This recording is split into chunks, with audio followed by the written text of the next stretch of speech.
Good morning, my dear brothers and sisters. Muli po, isang maligayang pagdating po sa inyong lahat dito po sa ating tahanan, ang Manila Cathedral, as we celebrate today, the 6th Sunday of Easter, a Sunday before we celebrate the solemnity of the Ascension of the Lord. And to begin our reflection, maybe someone may have taught us that if there is one summary of the gospel, or sabihin po natin one summary of the whole of the stories of the Bible, and particularly from that time on until now, we may summarize everything as a story of God's love. Ang kwento noon at hanggang ngayon ay kwento ng pag-ibig ng Diyos at sana yung pag-ibig natin sa Diyos. The love of God to the whole world. And this love was expressed or still is expressed through creation. Nung nilikha ng Diyos ang mundo, tanda yan ng pag-ibig ng Diyos sa mundo. When the Lord sent prophets to our ancestors before, that is God's love. When He revealed Himself as a just and merciful God, that is God's love. Noong tinawid niya yung mga Israelita mula sa kanilang bayan patungo sa lupang pangako, that is God's love. And eventually, when He sent His Son during that first Christmas day, that is truly and above all how God loves us so much. And take note, my dear brothers and sisters, up until today, now that you are sitting, now that we are all expressing our worship to God, this is a story of God's love for us. Mahal tayo ng Diyos at naririto po tayo ngayong umagang ito. Amen po ba? Pero hindi po tayo nagkakamali na ang isa sa mga gustong matutunan ni Jesus para sa atin ngayon ay ang buhay pag-ibig. Mula po as we've been hearing the first reading until the gospel, we've been hearing love all throughout. Alam po natin, o marahil marami po sa inyo dito, sanay ng maranasan ang pag-ibig. At baka po magandang tanungin natin ang ating sarili, how are we loved? How are we also expressing love? Paano ba tayo minahal ng mga tao?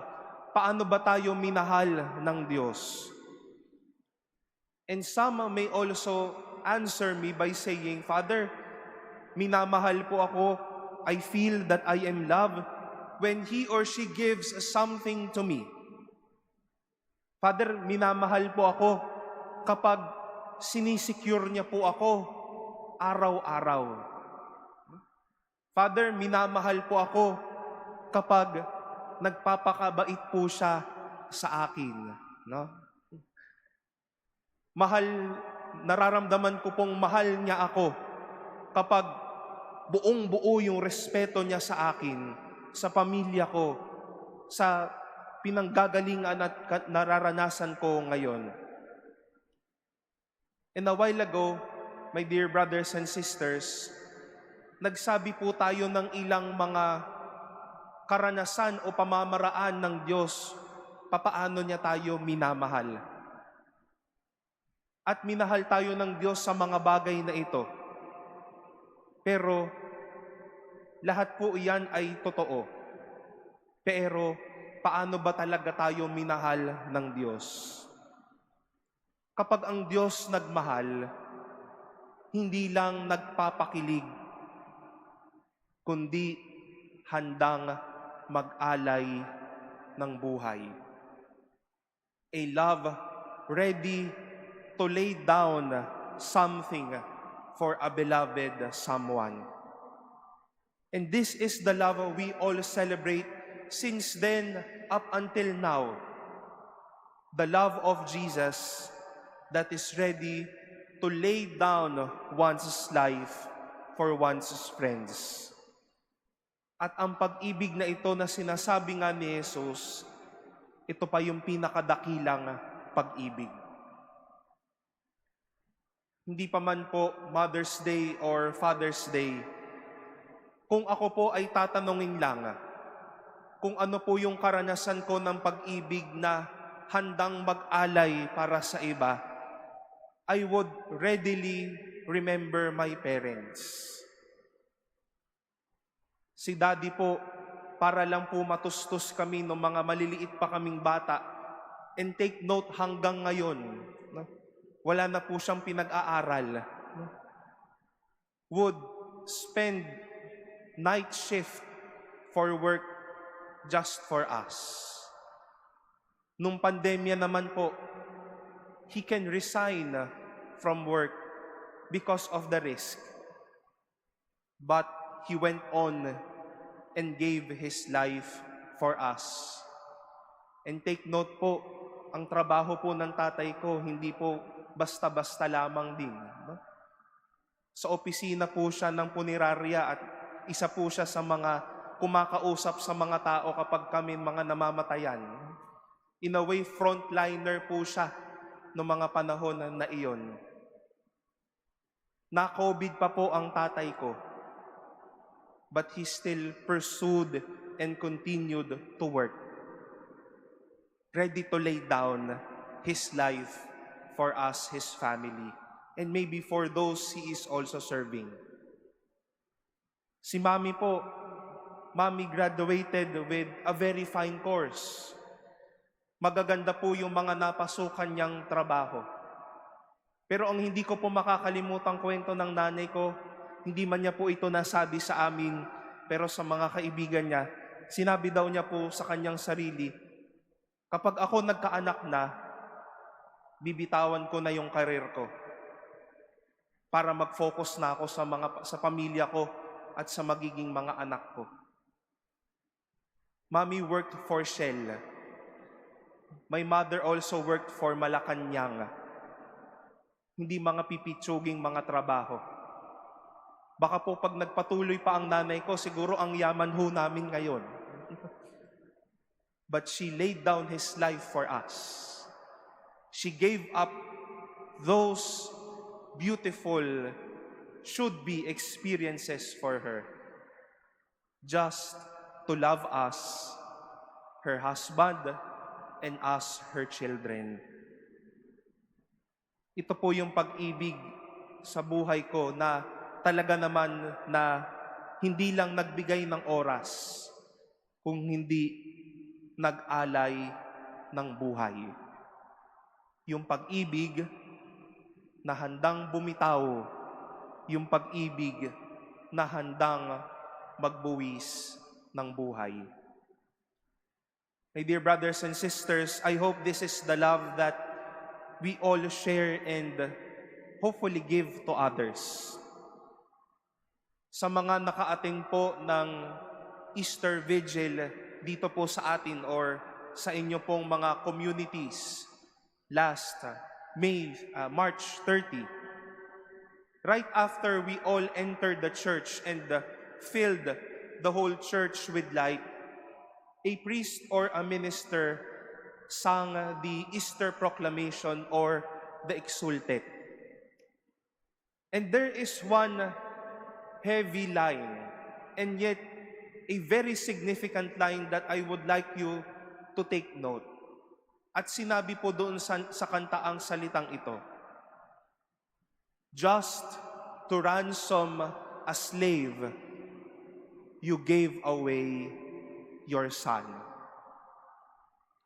Para lang maligtas ang taong hamak, ang ibinigay mo yung pinakamamahal mong anak.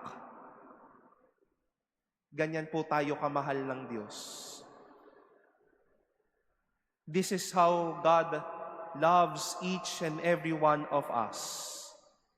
He gave up, He laid down, not angels, not a prophet, not someone who can be or who can do His works.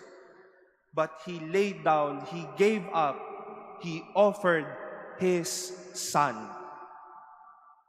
Ang binigay niya sa pinakamamahal niyang tao, yung pinakamamahal din niyang anak.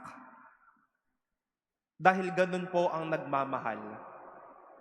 Iaalay hindi yung karumpot, iaalay hindi yung porsyento. Handang iaalay yung pinakamahal para sa minamahal. When you are asked, how are you loved, my dear friends? Sana hindi lang po dahil pinakilig tayo ng minamahal natin. O kaya nasabihan tayo ng mga magagandang salita. When we love and experience loving, remember how God has loved you and how Jesus laid down His life for you on the cross. Dahil ang nagmamahal, hindi lang nagpapakilig, handang magbuwis, handang magtaya at mag-alay. Masakit man ang ganitong klase ng pagmamahal. Masakit man yung ganitong klaseng pag-ibig. Tignan na lang po natin kung para kanino natin ito iniaalay. Siguro po masakit sa Diyos na ibigay yung anak para sa atin. Ibigay si Jesus para sa atin. Sabi nga po nila, kung sino man daw po ang unang naka-experience ng unang Biyernes Santo, ang Diyos Ama na daw po siguro iyon. Nung panahon na ibigay niya si Jesus sa atin. At nung si Jesus naman din ay nag-alay ng buhay sa atin, masakit din po iyon bilang isang tao.